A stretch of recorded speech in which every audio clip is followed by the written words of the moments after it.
தூத்துக்குடி மாவட்டம் உடன்குடி பேரூராட்சியில் திமுக உட்கட்சி மோதல்களால் தொண்டர்கள் அதிருப்தி அடைந்துள்ளனர்.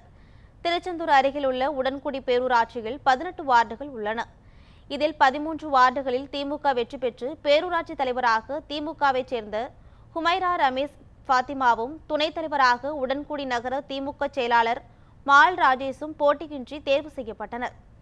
இருவருக்கும் தொடக்கம் முதலே நிர்வாக பிரச்சினைகள் ஏற்பட்டுள்ளதாக கூறப்படுகிறது.